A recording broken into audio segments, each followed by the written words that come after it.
As I've mentioned before, although Craig makes arguments for the existence of God, those arguments are not really the reason he believes in God. The reason he believes in God is because of the feeling of the presence of the Holy Spirit. But if this is why he believes in God, it seems disingenuous to try to convince others that God exists through arguments. Arguments are not what ultimately convince Craig. It's the claim that you can know that God exists wholly apart from arguments, simply by immediately experiencing him.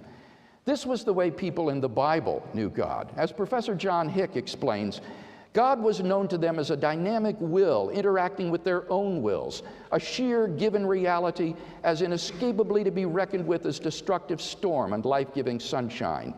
To them, God was not an idea adopted by the mind, but an experienced reality which gave significance to their lives. Now, if this is the case, then arguments for the existence of God could actually distract us from God himself. So why are you making arguments at all then? If arguments distract from God, then aren't you putting everyone's salvation at risk with your goofy sophistry? Finally, what about my argument based on the personal experience of God? Here Dr. Wolpert says, well, there are varieties of religious experience. Certainly there are. And I would say that a person is justified in believing in the object of his religious experience unless he has an overriding defeater or reason for thinking that that experience is delusory. You're a disingenuous prick. Understand what Craig means when he says that basing one's belief on religious experience is justified unless there is a defeater. Craig has said, what I claim is that for the person who attends to it, the witness of the Holy Spirit overwhelms the putative defeaters brought against the truths to which he bears witness. Alvin Plantinga calls such a powerfully warranted claim an intrinsic defeater because it defeats all on its own the conflicting claims brought against it. The problem is in tonight's debate, we haven't been given any good reasons for thinking that belief is delusory.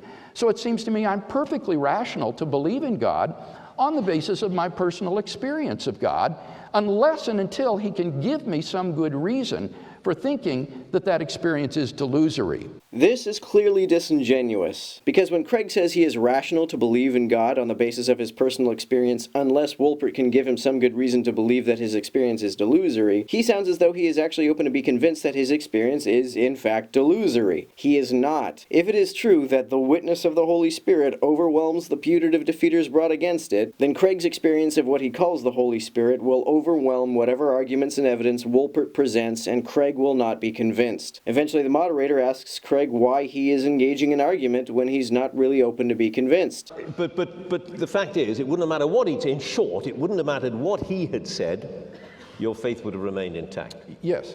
Right. So what's the point of the argument then? Exactly. What is the point? Wolpert's answer, however, is far more reasonable. Is it conceivable that at the end of the evening you said, yeah, maybe you got a point. I'll go home, I'll do what you said, I'll read that New Testament again, I'll study the life of Jesus and the resurrection of Jesus, and who knows, tomorrow I might be at your church. No argument would have mattered, but certain events could change my mind. A few miracles would certainly make me reconsider. This demonstrates that Wolpert is engaging the question of God's existence in good faith, and William Lane Craig is not. Craig participates in debates primarily for the purpose of evangelism. His shtick is propaganda. And Craig also made this stupid argument. Well, remember I gave an argument for thinking that this cause is timeless, spaceless, immaterial, enormously powerful, and personal. I think it's a computer.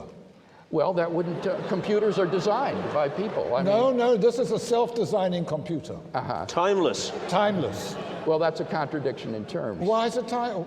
What's contradictory about it? A computer has to function, it takes time. Oh no, this is a special computer. A mind has to function. A mind takes time. If the cause of the universe can't be a computer because computers require time to function, then it can't be a mind either. A mind also requires time to function.